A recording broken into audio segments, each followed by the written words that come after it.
17절에서 21절까지입니다. 같이 말씀 듣도록 하겠습니다. 그러므로 보시지 않고 각 사람의 행대로 심판하시는 너희가 아버지로 한줄 너희가 나그네로 있을 때를 두려움으로 지내라. 너희가 알거니와 너희 조상이 물려준 헛된 행실에서 대속함을 받은 것은 은이나 금같이 없어질 것으로 된 것이 아니니 오직 흠없고 점없는 어린 양 같은 그리스도의 보배로운 피로 된 것입니다.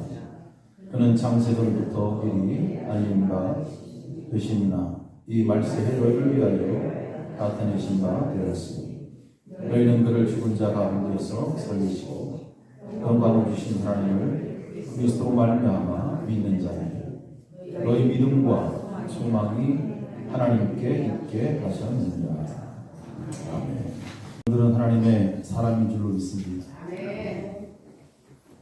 우리의 몸은 세상에 있지만 우리는 세상의 사람이 아니라 하나님의 사람들입니다. 이 사실을 여러분들 반드시 기억하셔야 합니다. 우리가 베드로전서의 말씀을 통해서 좀 반복되는 내용들이 계속 나오지만 그래도 우리는 지난 시간의 말씀을 다시 한번 기억한다면 우리가 이 땅에서 하늘의 기쁨을 누리는 하나님의 사람이라는 사실을 우리는 결코 잊어서는 안 되죠. 그래서 우리가 세상을 가슴에 품는 것이 아니라 또 하늘을 가슴에 품고 하늘을 가슴에 품고 인내하며 하나님께 소망을 두는 오늘 말씀처럼 그렇게 살아가는 것이 중요하다. 그럴 때 우리의 신앙은 점점 성숙해지고 그것이 내 인생 최고의 복이구나 라는 것을 알게 되는 것입니다. 그래서 우리가 교회는 분명히 성도는 세상과 다르게 가야 된다 제가 말씀드렸죠. 같은 길을 걷는 게 아니라 완전히 다른 길을 걷고 있습니다. 이것이 우리가 이 베드로전서 베드로후서가 우리에게 주는 아주 중요한 핵심적인 말씀입니다. 특별히 오늘 말씀에 보면 하나님의 심판에 관해서 말씀하고 있어요. 하나님의 심판. 그래서 오늘 하나님의 심판, 각 사람의 행위대로 심판하시는 이렇게 말씀합니다.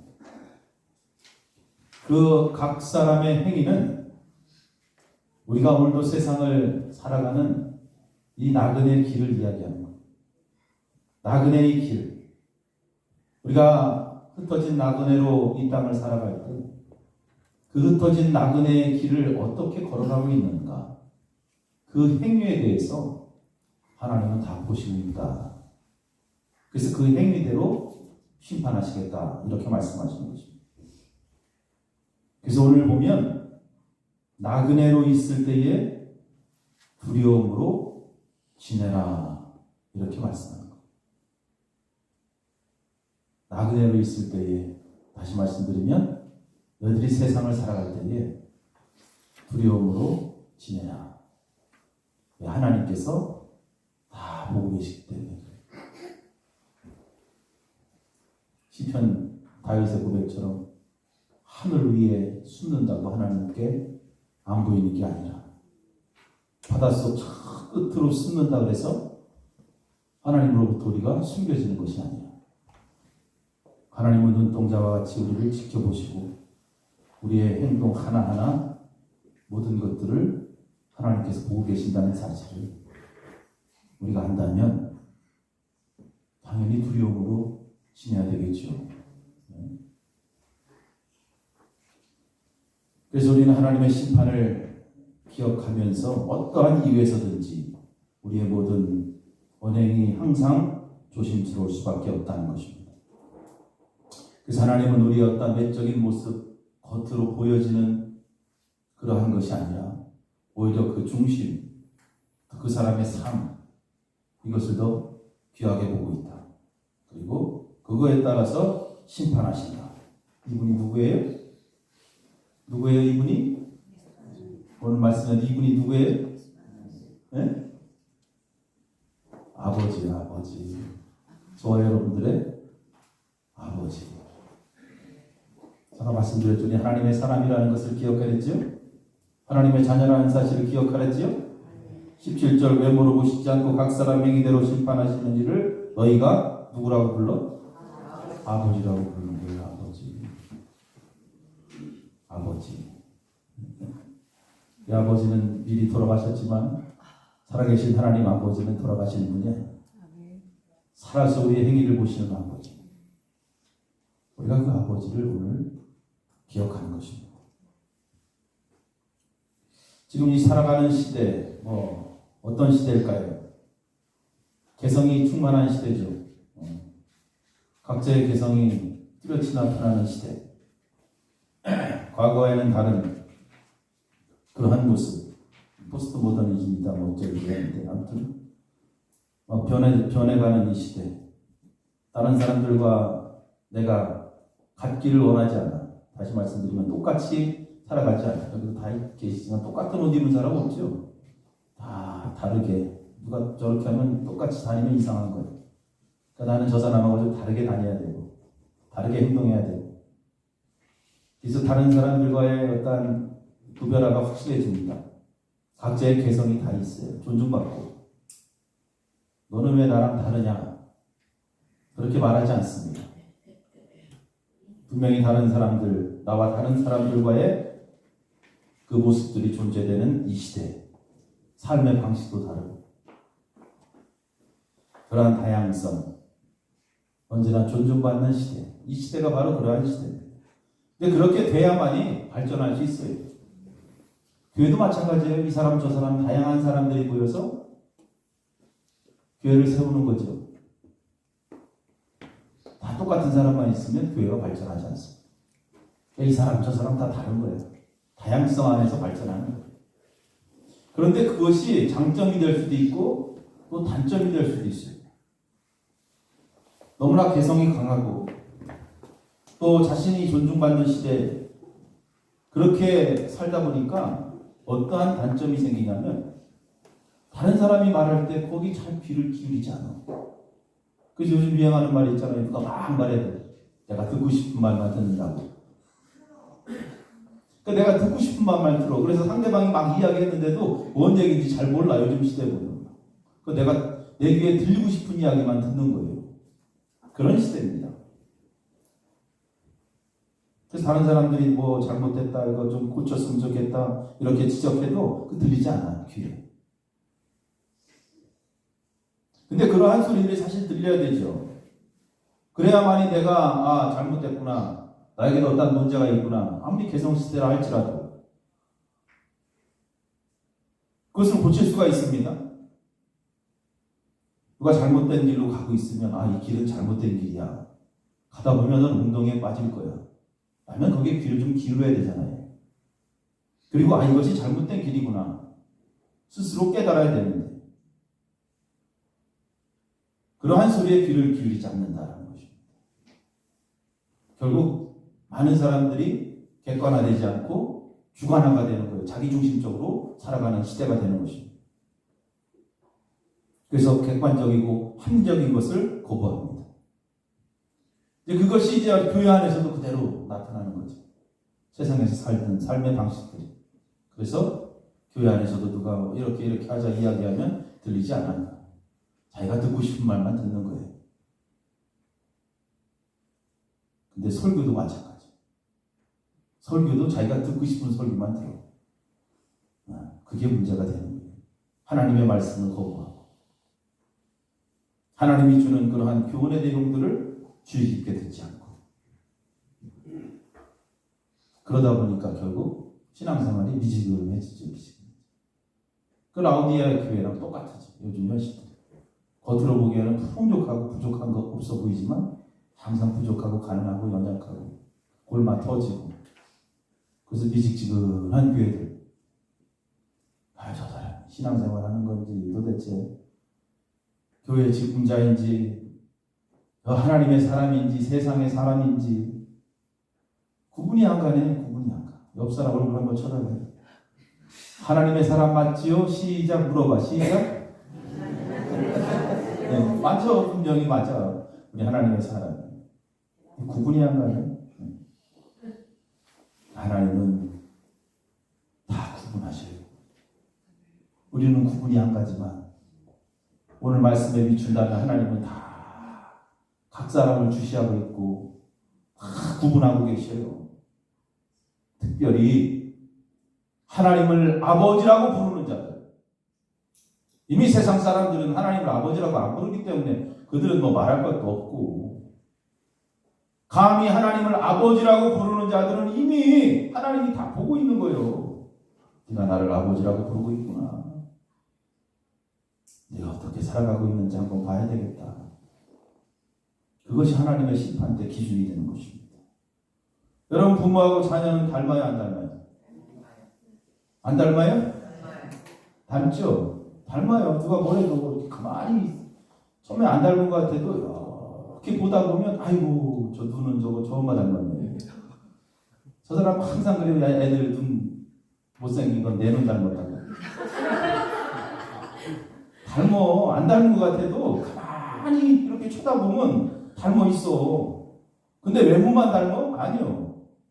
해놓은 행동도 보면 아유 저거 지 아버지하고 똑같아 그러죠.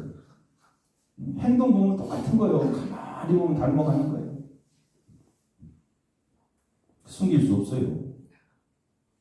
숨길 수 없어. 숨길 수 없어. 하나님을 아버지라고 부르는 자들은 이미 하나님으로부터 택함 받은 자들. 그 귀한 특권을 누리고 살아가는 자들이. 하나님을 아버지라고 부르는 자들은 하나님 아버지를 닮아 있는 게 당연한 거예요. 당연한 거예요. 그건.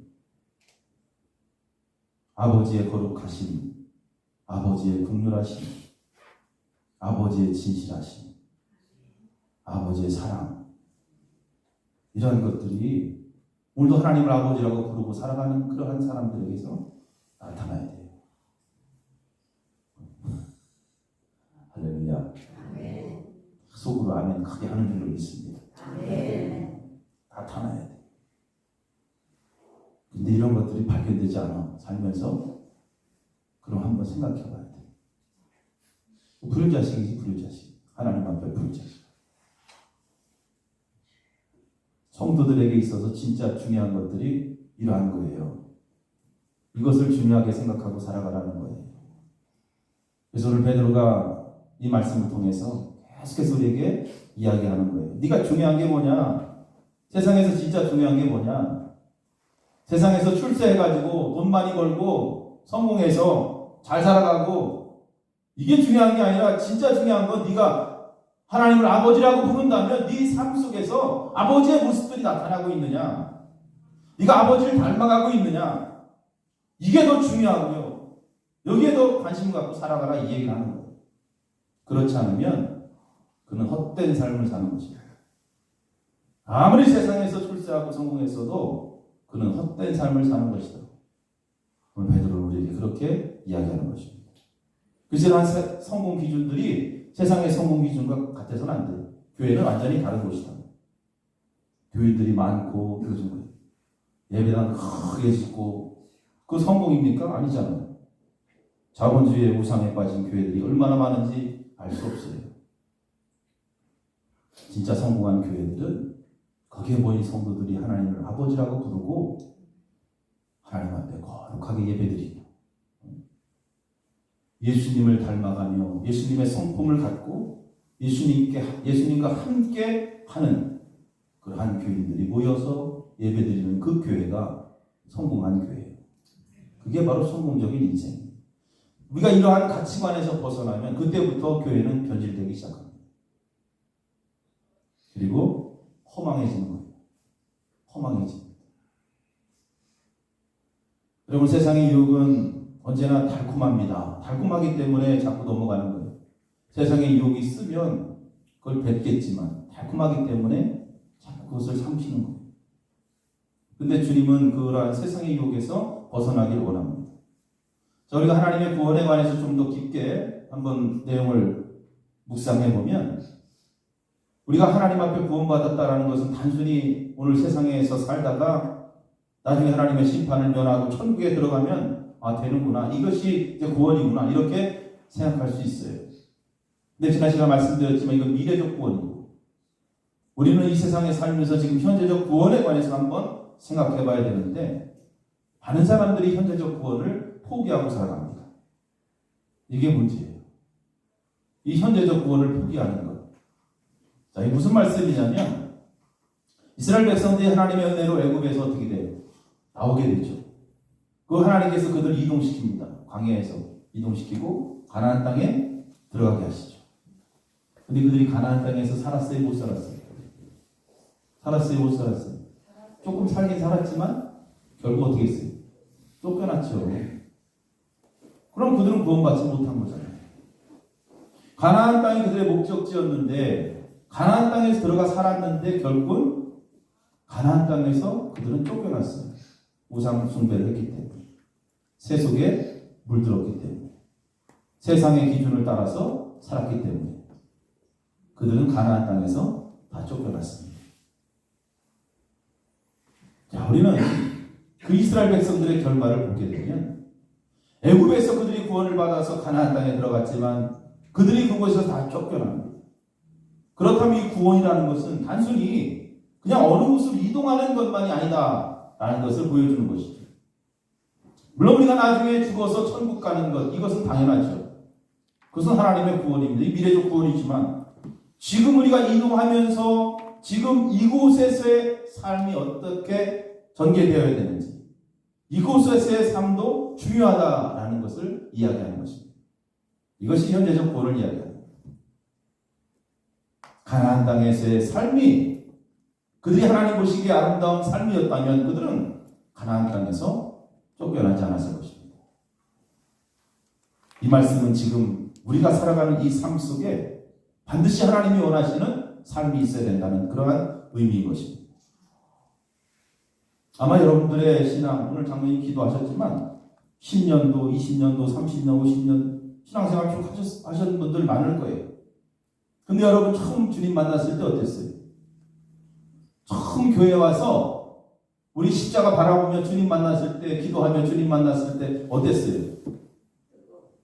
뜨겁고 세상 모든 거 다 가진 것처럼 기뻤어요? 안 기뻤어요? 기뻤죠. 하나님 이제 오늘 찬양 잘했어. 부름받아 하나님은 어디든지 가오리다. 괴로우나 즐거우나 주만 따라가오리다.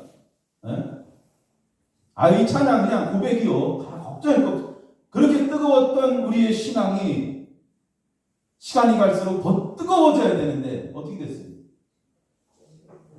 부름받아 하나님은 어디든지 못 갑니다. 이렇게 돼버리는 거 이제. 괴로우나 즐거우나 주님을 어떻게 따라가요? 괴로운데 어떻게 따라가요? 못 가요. 세상은 이렇게 변하고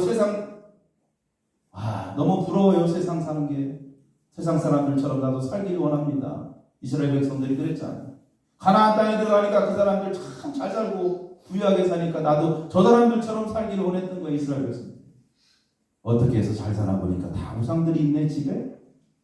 그러다 보니까 자기들도 우상 갖다는 거예요. 다. 쫓겨나고 있잖아요. 우리들도 보이지 않는 우상들을 지금 다 섬기며 살아가는, 가나안 땅 그분에 빠져 살았던 이스라엘 백성들처럼 오늘도 세상의 유혹에 빠져서 살아갑니다. 그러면 결국 그들이 가나안 땅에서 쫓겨난 것처럼 우리들은 이 세상에서의 삶이 행복할 수가 없다는 거예요. 하나님의 현재적 구원이 우리 삶 속에 임하지 않습니다. 우리가 하나님의 은혜로 산다고 말하지만 은혜를 경험하지 못하게 사는 거예요. 내 힘으로 살아갈 수밖에 없지. 얼마나 힘들어. 얼마나 고통스러워요. 예수 믿으면서 기쁨이 넘쳐야 되는데 세상 사람들 같이 똑같이 힘들어하고 고통스러워하고 괴로워하고 어떤 문제 앞에서 허덕이고 풀리지도 않고. 왜? 하나님의 은혜가 임하지 않기 때문에. 점차 뜨거웠던 우리의 신앙이 점점 식거든요. 십자가의 감격이 사라져. 점점 세상에 물들어 세속화되어버리가는 우리의 삶. 그게 세상이에요, 여러분. 세상 어때요, 지금? 세상 이렇게 보세요. 뉴스도 틀어보세요. 어때요? 세상 너무나 좋고, 평화롭고, 아름답고, 그래요? 참, 불쌍하지 않아요, 여러분? 세상 돌아가는 일들 보면서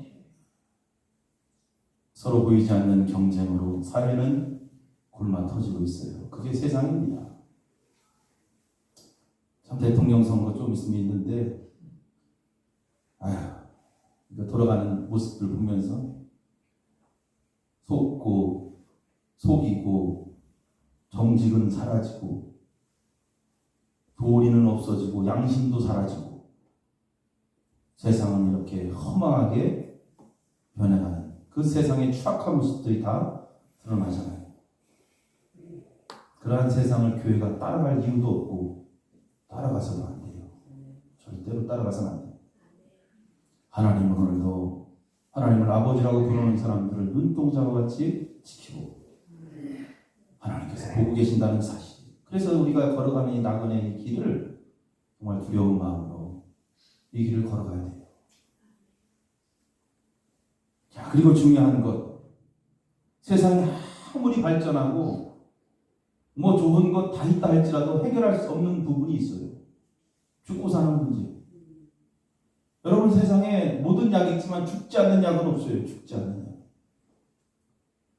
머리 나는 약도 있다고 하는데 머리카락 있어요? 있어 진짜? 있어요?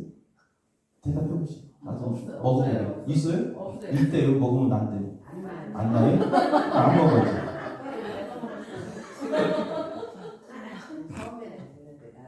아무튼 조금씩 난다 그래. 죽을 때까지 먹으라 그러더라고. 죽지 않는 약은 못 들어봤어요. 죽지 않는 약. 사실 제일 시급한 문제잖아. 죽고 사는 문제가 제일 시급. 아무리 다 얻으면 뭐예요? 제가 오해도 말씀드리겠지만 죽으면 끝나는 거 아니에요? 죽으면 그 다음 얘기할 게 없잖아요. 근데 여러분, 죽고 사는 문제가 성경에서 해결됐어요. 우리가 한번 잠깐 성경 말씀 읽어볼까요? 마태복음 16장 25절 읽어봐요. 시작. 누구든지 앞에 보시오. 제 목숨을 구원하고자 하면 잃을 것이요 누구든지 나를 위해 제 목숨을 잃으면 찾으리니 사람이 만일 천하를 얻고도 제 목숨을 잃으면 무엇이 유익하니 사람이 무엇을 주고 제 목숨을 바꾸겠느냐. 가장 귀한 게 뭐예요? 결국은 목숨이고 우리의 생명인데 목숨을 구하고자 하면 이렇게 된다고 했어요. 누구든지 나를 위해 목숨을 잃으면 주님을 위해서 살아가면 그 목숨을 찾게 될 것이다. 아멘. 기억하셔야 돼요. 여러분, 안중근 의사는 독실한 기독교 신자였습니다. 안중근 의사. 교회와 민족이 탄압을 받을 때 그는 자유와 인권을 이야기했고 강제로 신사 참배와 우상 숭배가 강요될 때에 그는 절대로 거기에 굴하지 않았습니다. 모두가 신음하고 있던 그 시대에 그는 저 말씀처럼 자기 목숨을 버렸어요. 나라를 구하고자 몸을 던집니다. 이또 히로부미를 저격하죠. 사형 선고를 받죠. 그는 감옥에서 죽음을 기다립니다. 근데 감옥에서 죽음을 기다리는 그의 삶은 오늘 말씀처럼 하나님을 아버지라고 부를 만한 자격이 있는 그러한 모습으로 감옥에서 있었어요. 그래서 그를 가뒀던 그 장수가 당시 군인이 그를 존경했다고 합니다.